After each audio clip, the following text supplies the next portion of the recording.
Jail, গুম, নির্যাতন, গণতান্ত্রিক চর্চা ও সুষ্ঠু নির্বাচনের দাবিতে রাজপথে কর্মসূচির কারণে গত এক যুগের বেশি সময় ধরে নিপীড়নের শিকার হয়েছেন বাংলাদেশ জাতীয়তাবাদী দল বিএনপির নেতা, কর্মী ও সমর্থকরা। ব্যাহত হয়েছে দলটির সাংগঠনিক কার্যক্রম। ৫ আগস্ট ছাত্র জনতার অভ্যুত্থানে বাংলাদেশে পট পরিবর্তনের পর এবার দল গোছানোয় মনোযোগী বিএনপি।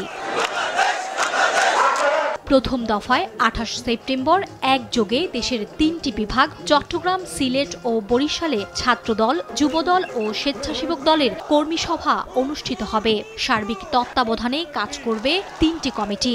আমাদের যে সাংগঠনিক ইউনিটগুলো রয়েছে সেটি সবগুলো সাংগঠনিক ইউনিটে এই প্রোগ্রামগুলো হবে। এটি এই জন্যই করা হচ্ছে, সেটি হচ্ছে ৫ আগস্টের পরবর্তী সময়ে একটি যে সুস্পষ্ট দিক নির্দেশনা দেওয়া হবে দল থেকে, এবং হচ্ছে তার আগে পূর্ববর্তী সময়ে গত ১৬ থেকে ১৭ বছর ধরে যে একটি প্যাসিস্ট হাসিনার বিরুদ্ধে আমরা যে আন্দোলন সংগ্রাম করেছি, সেখানে আমাদের হাজার হাজার নেতাকর্মীরা গুম খুনের শিকার হয়েছে এবং সার্বিকভাবে তারা স্বাভাবিক জীবন যাপন করতে পারেনি।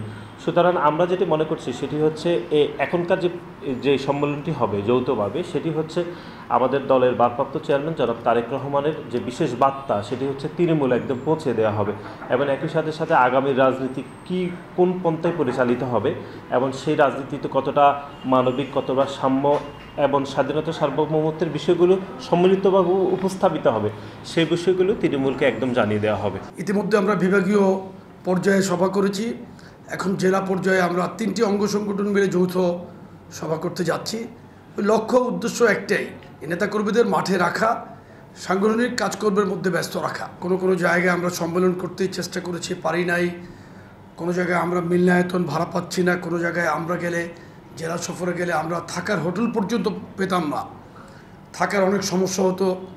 এই বিভিন্ন কারণে, বিভিন্ন প্রতিবন্ধকতায় কিন্তু আমরা অনেক কার্যক্রমকে আমরা শেষ করতে পারি নাই। এখন আমরা আগামীতে প্রত্যেকটি মেয়াদোত্তীর্ণ কমিটি কিন্তু ইতিমধ্যে অনেক জায়গায় আমরা বিলুপ্ত করেছি।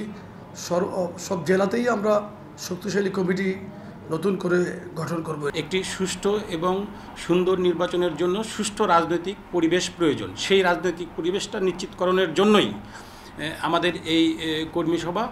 কিছু জায়গায় কমিটি নেই বা কমিটির কিছু অসঙ্গতি আছে, আমরা এই যৌথ কর্মী সভার মধ্যে দিয়ে সেগুলো ফাইন্ড আউট করব এবং সংগঠনকে শক্তিশালী করার জন্য নতুন করে ঢেলে সাজানোর একটা প্রস্তুতি আমাদের আছে। বিএনপির জ্যেষ্ঠ নেতারা বলছেন, দেশ জুড়ে দলের সাংগঠনিক সংস্কার আর নির্বাচন সামনে রেখে তৃণমূলের নেতাকর্মী সমর্থকদের প্রস্তুত করতেই এই কর্মসূচি। বিভিন্ন জেলায় এখন তাদের সাংগঠনিক কার্যক্রমকে আরও বৃদ্ধি করার লক্ষ্যে, আরও শক্তিশালী করার লক্ষ্যে তারা প্রতিটি জেলায় মিটিং করবে। যখন মিটিংয়ে যাবে তখন তো কেন্দ্রীয় নেতারা যাবেন, তখন কেন্দ্রীয় নেতারা দেখবে যে ওখানে ঠিকমতো ওই সংগঠনগুলো কাজ করছে কিনা। তো এটাও এক ধরনের সাংগঠনিক কার্যক্রম শক্তিশালী করার জন্য যেন সেটা নির্বাচনে আমাদেরকে সহায়তা করবে। তো এটা আমাদের চলমান এবং এটা কন্টিনিউয়াসলি চলমান থাকবে, যাতে করে যে কোনো সময় নির্বাচন ডিক্লেয়ার করলে যেন আমাদের পক্ষে কোনো অসুবিধা না হয়। ১৬ বছরে আমাদের নেতা কর্মীরা মামলা হামলা জর্জরিত, আমরা একটা সম্মেলন পর্যন্ত করতে পারি না। যারা আমরা দায়িত্বে আছি বিভিন্ন উপজেলায়, পৌরসভায়, জেলায়, বিভাগে, তাদেরকে নির্দেশ দিচ্ছে যে আরও শক্তিশালী সংগঠন গড়ে তুলতে হবে এবং নির্বাচনের জন্য প্রস্তুতি নিতে হবে। ধাপে ধাপে ৮ বিভাগের ৬৪ জেলাতেই হবে কর্মী সভা। জেলার পর উপজেলা, ইউনিয়ন ও ওয়ার্ড পর্যায়ে ছাত্রদল, যুবদল ও স্বেচ্ছাসেবক দলের কর্মী সভা করবে বিএনপি। মার্জিয়া মুমু, সময় সংবাদ, ঢাকা।